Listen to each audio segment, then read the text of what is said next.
ভারত পাকিস্তানের উত্তেজনা চরমে আসলে। আইপিএল স্থগিত, পিএসএল স্থগিত, সব মিলিয়ে বাংলাদেশ পাকিস্তান সিরিজের আসলে আপডেটটা কি? বাপি ভাই, আসলে কি মনে হচ্ছে, বাংলাদেশ পাকিস্তান সিরিজ হবে তো? না হওয়ার সম্ভাবনাটা এখনো পর্যন্ত বেশি, কিন্তু যেহেতু এটা অফিসিয়াল হয়নি সুতরাং বলাটা ঠিক হবে না। তবে আপনি যদি বাস্তবতার জায়গা থেকে দেখেন যে পিএসএলটা 18 মে শেষ হওয়ার কথা ছিল, তো এখন যেহেতু তারা পিছিয়ে যাচ্ছে, এখন পাকিস্তান ক্রিকেটাররা যদি ব্যস্ত থাকেন তখন আবার পুরো শিডিউলটাই আর কি উলট পালট হয়ে যাচ্ছে আর কি। তো শিডিউলটা উলট পালট হলে স্বাভাবিকভাবেই খেলাটা হওয়াটা একটু ডিফিকাল্ট। সেটা শেষ পর্যন্ত হয় কিনা আমার ধারণা যে খুব টাফ। হয়তো যেহেতু এফটিপি সিরিজ হয়তো পরবর্তীতে হবে, কিন্তু এখন যেই টাইমটা আছে, বাংলাদেশ আবার শ্রীলঙ্কার সঙ্গে একটা সিরিজ আছে সামনের মাসের শুরুর দিকে আর কি, মাঝামাঝিতে শুরুর দিকে হয়তো প্রস্তুতিটা শুরু হবে বা যাবে। তো সে জায়গা থেকে 18 মে পিএসএল শেষ না হলে, এক সপ্তাহ যদি পিছিয়ে যায় তাহলে এটা 25-26 মে হয়ে গেলে তারপরে আবার এটা একটু ডিফিকাল্ট। তারপর আজকে যেহেতু বোর্ডে একটা আলোচনা হচ্ছে, তারপরে ডিসিশনটা জানা যাবে আর কি।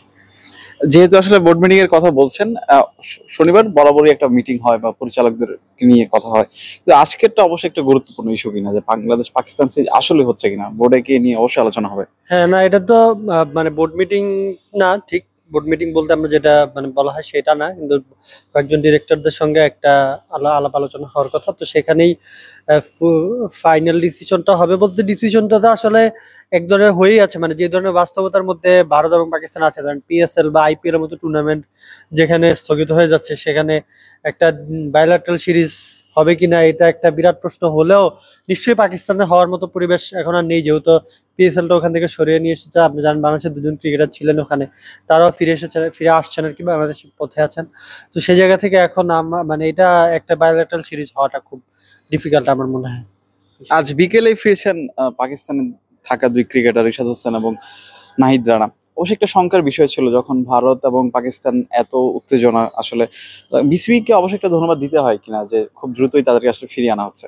না, সেটা তো অবশ্যই তাদেরকে ফিরে আনতেই হতো।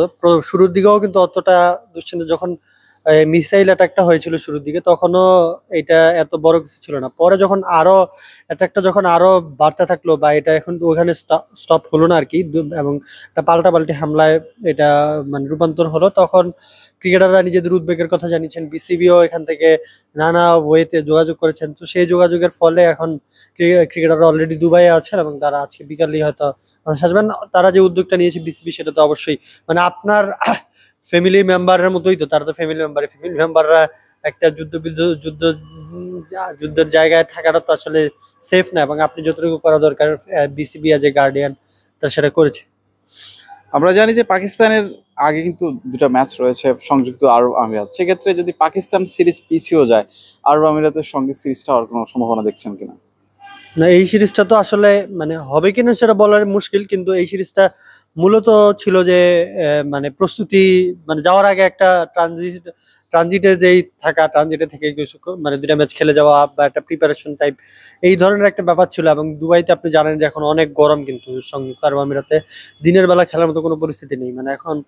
এখনকার যে ওয়েদার ওখানে, বাংলাদেশে যেমন ওয়েদার, ওইখানে তো আরো বেশি, যেহেতু মিডল ইস্টে এমনিতেও গরমটা একটু বেশি থাকে।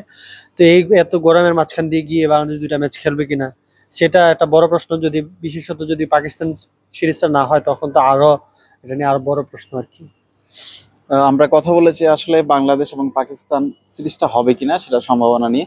আমাদের সঙ্গে ছিলেন প্রথম আলো ক্রীড়া সাংবাদিক মাহমুদুল হাসান বাপি। অসংখ্য ধন্যবাদ ক্রিকেট 97 পক্ষ থেকে। আপনাকে ধন্যবাদ।